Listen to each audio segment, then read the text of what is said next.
For years, people laughed at Katt Williams. They said he was jealous, angry, or making things up. But now, everything he said is starting to come true. Names he spoke, secrets he hinted at, are being exposed. Old videos, hidden files, shocking documents are coming out. People you thought were untouchable might not be. And the more we see, the bigger this story gets. Powerful people are being caught.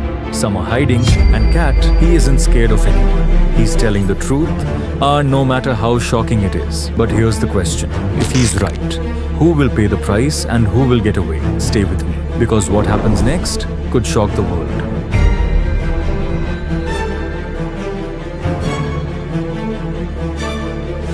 For years, people mocked Katt Williams, calling him bitter, jealous, and desperate for attention. But now the same voices are realizing he might have been telling the truth all along. Oprah Winfrey, Tyler Perry, Steve Harvey, Kevin Hart. So everybody that Katt sat right here and told you about, everything he was saying was on the up and up. No one's saying he's lying. I can't wait to see your next interviews with those people. They ain't coming on now, Mo.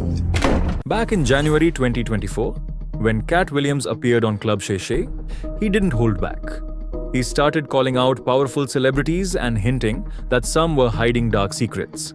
At the time, people laughed, social media turned it into memes, and almost nobody took him seriously. But now, in 2026, with millions of pages of government files tied to Jeffrey Epstein becoming public, the names Katt mentioned suddenly don't sound so crazy anymore. Because what I think it is that everybody just wants to see him take an L on this one. And I'm just trying to figure out why. Why does everyone have such a vested interest in seeing Katt Williams take the fall for this or go down for this or be responsible for this or set it up or done this or done that? And the only thing that makes sense to me is y'all want him to be bad because Diddy is still in jail.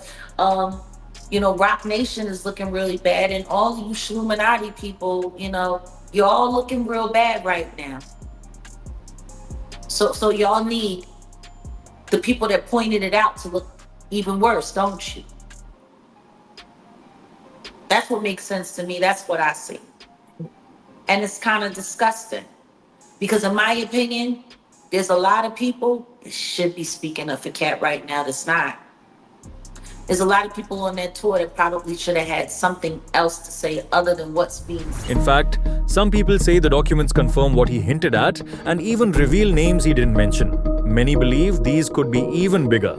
Recently, Katt Williams has doubled down on his huge claims. He's not going anywhere and isn't scared of anyone. And nothing else really matters. That's what I do. Is it easier to be quiet? For who? Anyone. It's easier for my enemies to be quiet. Where's my camera? Yeah. Just be quiet. Just shut up. And I'll pass right by. Yeah, I just had to say that. Now the conversation has completely changed. Instead of asking, is Katt Williams serious? People are asking, how did he know? If even part of what's coming in 2026 turns out to be true, we're looking at a truly explosive year. Back in November 2025, Donald Trump signed the Epstein Files Transparency Act into law, forcing the Department of Justice to release everything tied to the federal investigation into Jeffrey Epstein. It became one of the largest document dumps in US history. Among the biggest names found was Jay-Z, a billionaire mogul, cultural icon, someone many thought was untouchable. According to an FBI crisis intake form from 2019, an anonymous woman alleged a serious incident from 1996. She claimed she was taken from her home and woke up in a room with Jay-Z and Harvey Weinstein, alleging that Weinstein assaulted her while Jay-Z was present. Remarkably, this mirrors the exact patterns Katt Williams described years earlier, naming how Diddy and Jay-Z reportedly operated at their parties, making his previous claims suddenly look far from far-fetched. We'll go to the parking lot, and I will watch them all go up there. And, they would be thinking I'm coming later. I would just be on the car having a grand old time, smoking and laughing and watching everybody who's going. And Yeah, so you can't tell me what goes on because 5 hours later, I'm still in the parking lot when they come down. And, you know, just to see all them big time Hollywood men that I just watched go up there, they all come down off the shuttle and looking sad in the eyes, and all of them wearing Sean John and looking oily, and they all walk crazy like this, and their shoelaces were always untied. I don't know why. Their shoelaces were always untied. And then they would get in their car and they would drive off standing up, big boy, with their head out there. All of them. And I couldn't believe it, but one of the highlights of my Hollywood career, you know. But you can't tell me, because I was there to see on both ends. Hey, man, you know what's wild out there? I'm wondering how many people would see, oh, man, these are jokes. None of the people that was on the shuttle. Right. And they the only ones I care about. The woman who accused Jay-Z also mentioned Pusha T, claiming he allegedly formed fake friendships to lure women into vulnerable situations. Old interview clips also resurfaced where the mood in the room suddenly shifted. Whenever Jay-Z's name was brought up, conversations would quickly get shut down, like people were afraid to even go there. It created a tense atmosphere, almost like Jay was the industry's untouchable figure. Recently, Jaguar Wright echoed similar claims, Yon alleging that both Jay-Z and Sean Combs had powerful backers protecting them behind the scenes. Adjacent to, or, you know, traveling in the same circles as the person that's been selected to be this icon. Because let's just be very clear, he was selected, just like Diddy was selected. Question is by who? Now, for many years, I minded my business about a lot of things, but a lot of things came to me. I heard a lot of things. You gotta remember, this was back when I was still trying to be amicable with the industry so that I could have my career, so that I could have my life, right? Everything that I worked for, everything that I sacrificed. Up until, what? 2016, 2017, I was still ignoring a lot of things. A lot of things. It wasn't until I couldn't ignore it anymore because I realized this ain't going nowhere. And then when I started seeing exactly how dangerous things had become, it was very simple. It's either you're going to speak up or they're going to keep getting away with it, or you're going to get handled up on regardless because you're not playing along the way you should be playing along. Like that's how this works. Like the people that get rewarded are the people that keep the secrets, the people that are quiet, and the people that lie for them. The people who get a pass are the people who pretend that like they don't know what's going on. And then the people that speak up are the people that, you know, get persecuted, get framed, get trashed, you know, are forced to go broke, you know, that kind of. So yeah, like I cannot say that it was an overnight process. Then people started pointing to videos already circulating online, old party footage and photos of Jay-Z with Harvey Weinstein at major events, including a birthday party for Sean Combs. And remember, Weinstein is now serving time after being convicted in court. For years, the two were often seen together. In your thoughts on Donald Trump and what it means for mass incarceration? You know what? This is a labor of love for Jay, and as a result, he's my friend. We're here to talk about that and nothing else. Well, then can I ask you about mass incarceration? And do you think the movement is... That made people start connecting the dots, linking past allegations to a very uncomfortable conclusion about Jay-Z. With Jay-Z in his situation, as far as the early Jay-Z, you see him with Aaliyah Young, of course, goes to Dame Dash next. You see him with Foxy Brown. You see the the maturation of Beyonce and him getting with Beyonce. You see Rihanna at a young age. Is it more so, and you were young as a singer, is it more so that, you know, when you're in this industry, men are gonna most likely talk and date their peers? And it's just that technically all the new rising stars at that time Are were babies. just young women, just young kids. Babies. Babies. Being ran around by grown men. There was a video of Rihanna winning an award, and she was thanking her parents. And Jay-Z, you know, he stepped in and, you know, said, nah, you know, she means to thank me. And he was being very overly aggressive. And you look at Rihanna's age at that time, you look at him, how much does power and influence, even for you, you were backstage, you know, saw him cry, unplugged. How much does power and influence come to those? I was also a grown woman and I was pregnant and married. She was a kid. She was a kid.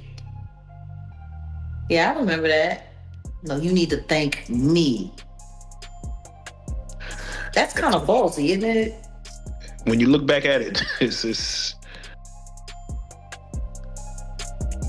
if hypothetically, Jay-Z leaves the country right now, he goes Russell Simmons. Yeah. He could. Yeah. He could do that. He's a quiet man regardless, so it doesn't quite matter if he's here. Then there's Kanye West. Back in 2018, he publicly called Jay-Z and Pusha T liars, claiming they would never tell the truth. At the time, many dismissed him, saying he was out of control. But now, those old clips are being replayed with a completely different tone. You take people like Jay-Z and Pusha T, they made their living our people, so how the they gonna stand up for our people? You know what I'm saying? But we forget that because we love Jay-Z's music so much. We love Pusha's music so much, right? But you think they would ever, Beyonce had the best fit for somebody else? Yeah. You know what I'm saying? You think they would ever tell the truth? No, if they told the truth about anything, they'd go to jail. You know what I'm saying? So you have liars. Man. Liars are now the face of our culture. And things went even further. Internet commentators are now claiming that it's not just Jay-Z, but also Beyonce, who is allegedly connected to Epstein's island. The unsealed Epstein files have just dropped a bombshell that ties Jay-Z and Beyonce directly to Jeffrey Epstein's darkest secrets. These two are named in survivor testimony for taking part in horrifying human hunts deep in Africa's remote forests. So picture this: vulnerable young'uns released into the wilderness, then chased down with weapons, snarling packs of dogs, and even helicopters overhead. Survivors say Jay-Z and Beyonce weren't just watching, they were boots on the ground in Nigeria at least 3 times, laughing as they directed the chaos and even stepping in to finish off cornered victims in what witnesses call ritualized brutal slayings. There's talk of skin being taken as trophies. Nigerian police built a solid case from survivor accounts, but then high-level embassy contacts out of Washington shut it all down. Officers got transferred or pushed into early retirement, but one brave voice is still speaking out, risking his life. There are no official documents linking Beyonce to Epstein's island, but in today's world, accusations can spread like wildfire. And some argue that silence speaks loudly, though legally, it isn't proof of guilt. Next up is Richard Branson, whose name appears multiple times in the files. In a 2013 email, Jeffrey Epstein thanked Branson for his hospitality and public relations advice. Emails recently uncovered in the Epstein files. Emails that were found in the Epstein files where he tells Jeffrey to bring along his hair. Now, guys, his team says that he never would have said that if he fully understood the context in which he was talking to Jeffrey and Epstein about all of this. Except I'm pretty sure he understood the context because these emails were from 2013 and Jeffrey Epstein had already been convicted in 2008. And Branson is trying to email him a PR memo on how he can spin his 2008 conviction. So I'm pretty sure he was aware. Advises Jeff to see if he can get Bill Gates to say that he mentored him, and advises Epstein to say that he just slipped up after sleeping with a 17-and-a-half-year-old woman because the and a half makes a difference. And he's been punished for it and he's learned his lesson, obviously. Jeffrey responds thanking him for his PR advice. There are other emails from Richard Branson to Jeffrey Epstein, like this one where he asked him to bring his 2 Russian girls along, but I digress. He also has a history of harassing women, but don't worry guys, he doesn't remember the harassment. But I think his interview with Conan shows exactly how he felt he could treat women. Now, I can't show this entire interview. It's over 10 minutes long, and some of the things he says in it, you can't show on this app.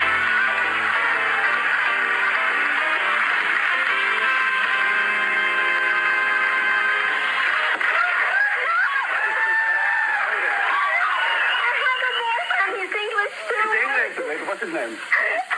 Where does he live? Does this work for you? Does this work for you wherever you go? Only a billionaire could walk in a room, grab Salma Hayek, and throw him on his lap. She got you to take your clothes off, so I thought, you know. Everyone gets their own television set, is that right? Yes. Now you give me a job if this movie doesn't do well. Please go see it. It's wonderful. Isn't she lovely? Yes, very nice. I hate your life, by the way. You've got $1 billion. Why do you also have to have Salma Hayek massaging you, pal? How can you go further with the airlines? We like to make it fun. Going to turn the Mile High Club into a legitimate thing, and we're going to put double beds on the planes. It's going to be an all-night affair for people like Salma and her English boyfriend. You touch her one more time, I'll rip your head off, pal. I've seen people say that Conan was serious about that, but the interview goes on. Richard Branson asks Salma Hayek what her first time was like. And Branson also discusses his modeling agency where he had Kate Moss sign up when she was a child, saying he wanted to keep in the theme of his company's name. So signing up young girls that were, I am appalled after seeing all of this today and how long it was allowed to go on when he acted this openly and brazenly in the public eye. Richard Branson has since stated that Jeffrey Epstein's actions were wrong and that he supports justice for the victims. Then there's Sarah Ferguson, also known as Fergie, the ex-wife of Prince Andrew. Her name appears in multiple emails, including during the time Epstein was under house arrest. In one email from Epstein's account, someone wrote, "I think Fergie can now say, I am not a pedo." In another 2009 exchange, there was a friendly request for a quick cup of tea, with warm language praising Epstein. Now, in your book, you devote some time to his ex-wife, Sarah Ferguson, and I just wonder whether she's in danger as a world-class grifter as well, because the emails of Jeffrey Epstein show her acting absolutely appallingly, and not just on the sensational stuff, helping to set up meetings between that pedophile and her own goddaughter, for heaven's sake, and also her own daughters, and telling Epstein of another woman that you may marry her too, she's single, she has a great body, okay, well marry me, and then we'll employ her. But then again, there's the financial links, with one email from Epstein saying he'd supported her financially for 15 years, Andrew. What did she do for him in return?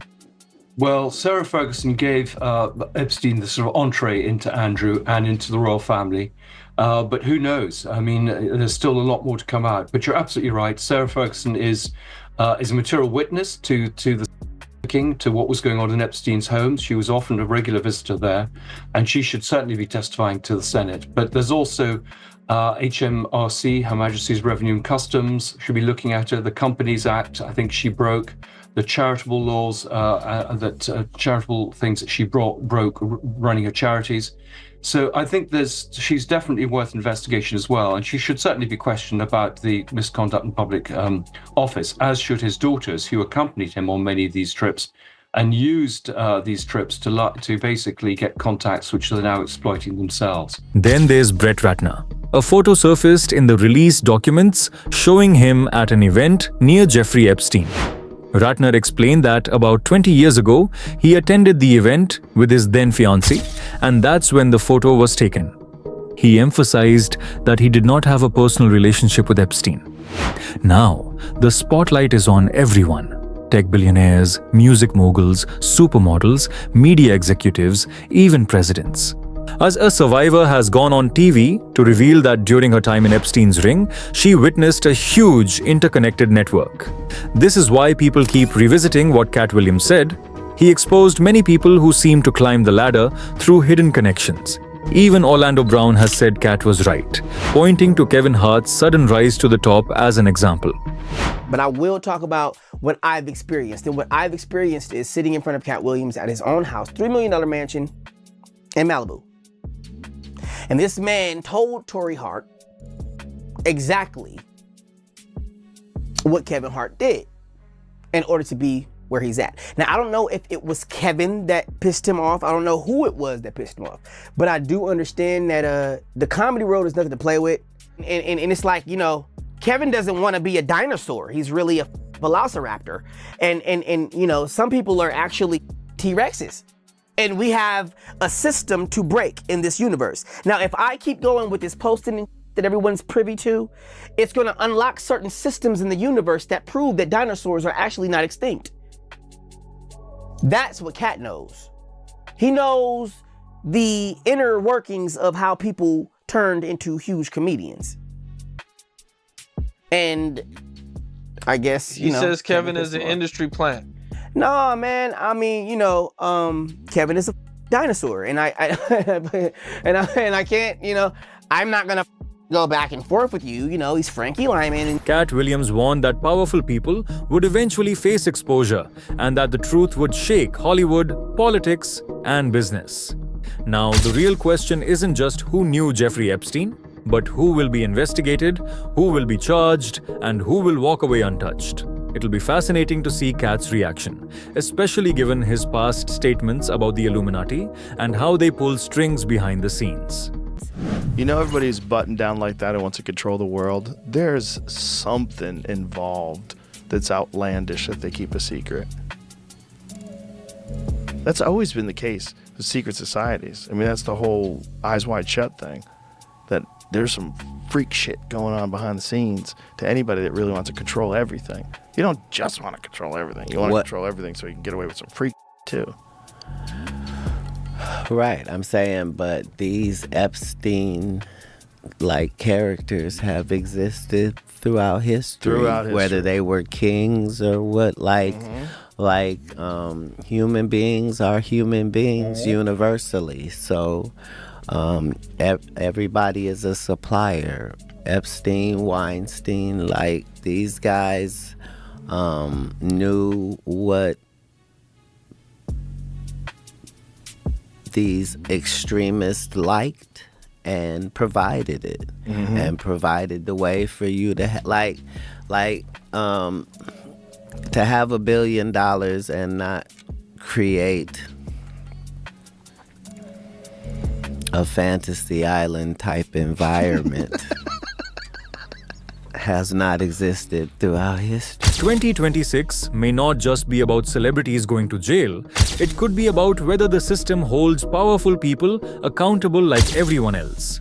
That's what the whole world is watching. What do you think happens next? Share your thoughts in the comments below.